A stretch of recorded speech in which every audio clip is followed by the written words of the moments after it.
손재주는 참 대단합니다. 무에서 유를 창조하기도 하며 쓰레기를 이용해 진짜 음식처럼 만들어내기도 합니다. 손재주뿐이 아닙니다. 그런 것들을 생각해내는 그들의 머리도 대단합니다. 종류도 다양하고 만들어내는 방법 또한 입도 못 담을 정도로 기상천외합니다. 중국인들이 만들어낸 음식 같은 음식 아닌 음식의 충격적인 실체 몇 가지를 보겠습니다. 중국에서는 국수를 조리하기 전에 면을 살짝 태워보고 먹는 습관이 생겼는데요. 그 이유는 바로 플라스틱 국수면이 유통되었기 때문입니다. 플라스틱에 합성 소지를 섞어 탱글탱글한 면발로 위장해 판매를 한 것입니다. 일반 국수보다 20분의 1이나 싼 가격에 많은 상인들이 이 국수를 써 피해자가 어마어마했습니다. 플라스틱으로 만들어졌다는 것도 한 소비자가 실수로 국수를 태웠다가 맡기 힘든 화학약품 냄새가 나서 처음으로 알려졌다고 합니다. 이 국수를 먹으면 플라스틱을 그대로 먹는 것이기 때문에 위장에 소화가 되지 않은 채로 쌓여 위절제술을 받는 환자도 나왔습니다. 또 다른 음식은 나무젓가락 버섯입니다. 우선 나무젓가락을 표백한 후 과산화수소에 녹여 흐물흐물하게 만들어 식감과 색을 버섯처럼 만드는 것입니다. 이 가짜 버섯의 재료인 나무젓가락에 과산화수소가 다량으로 흡수돼 간에 치명적인 해를 끼칩니다. 먹으면서도 버섯이라고 생각할 수밖에 없을 만큼 똑같이 만들어졌습니다. 또 유명한 계란도 있습니다. 인공 착색료와 젤라틴을 이용해 육안으로는 거의 구별이 어려운 것은 물론이고 불과 5분 만에 500개 이상을 생산해내기 때문에 대량 유통의 위험성도 있습니다. 심지어 계란 껍질은 시멘트로 만들어서 더 충격적이었습니다.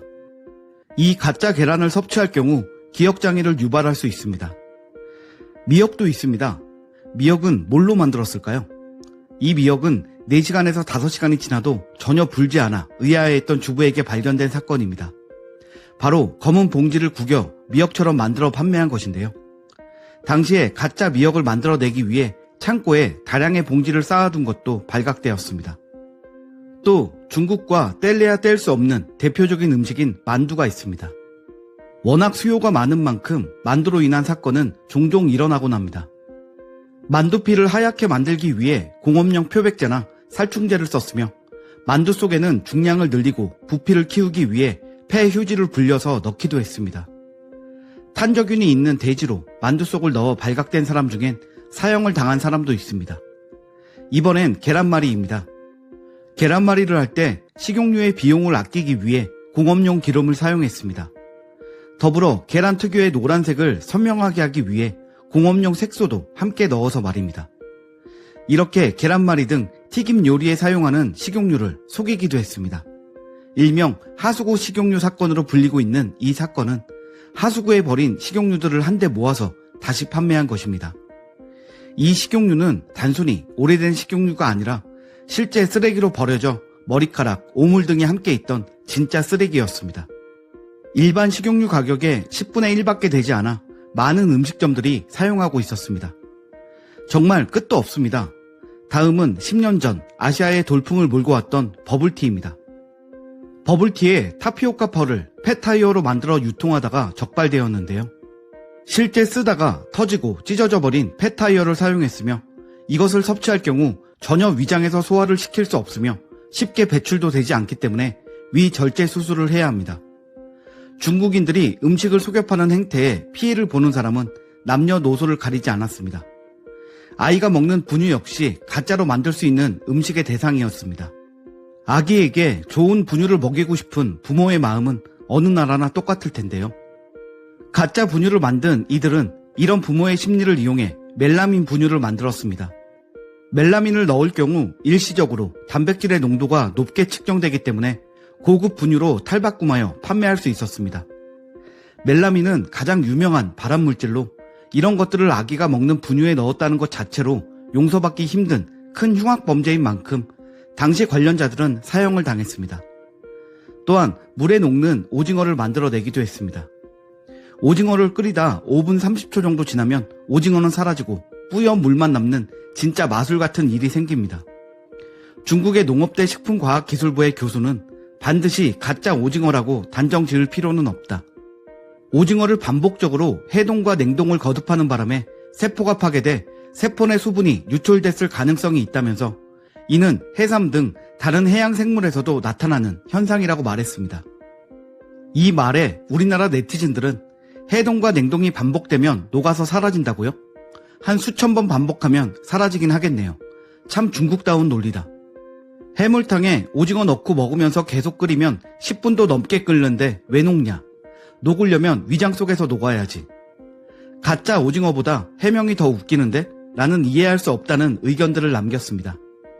이 밖에도 종이로 만든 무, 플라스틱 쌀, 시멘트 호두 등 경악을 금치 못하는 음식들이 많이 존재합니다. 음식에 장난을 치면 안 된다는 말을 많이 합니다.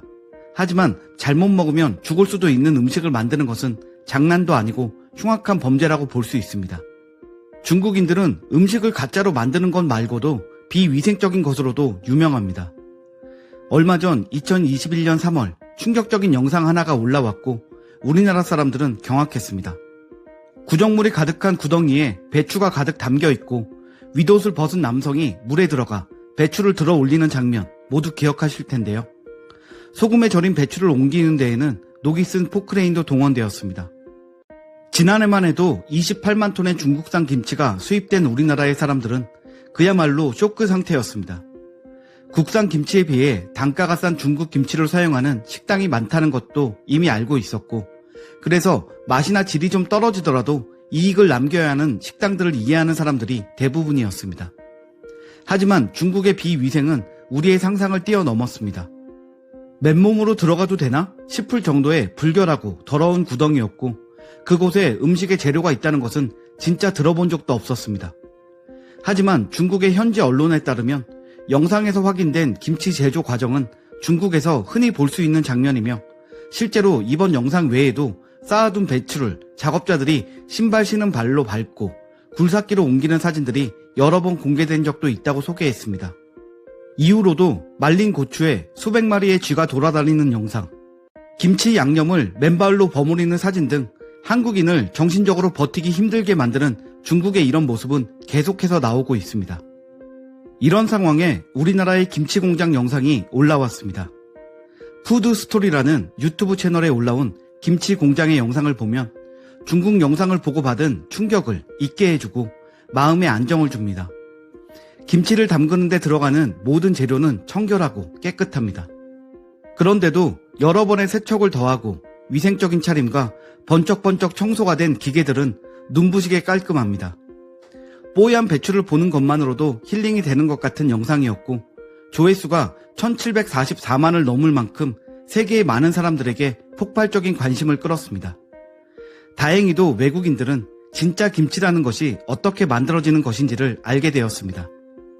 더러운 시궁창에서 절여지는 것은 중국 김치라는 것도 알게 된 것이지요. 영상을 보면 많은 것이 자동화되어 있지만 그래도 양념을 골고루 버무리고 배추 속을 넣는 것은 일일이 사람 손을 거쳐야 하는 일입니다. 손이 많이 가는 만큼 정성을 들여야 하는 것이 김치인 것입니다. 중국의 말도 안 되는 쓰레기와는 비교조차 안 되는 모습입니다. 오늘 준비한 소식은 여기까지입니다. 구독과 좋아요 부탁드립니다. 감사합니다.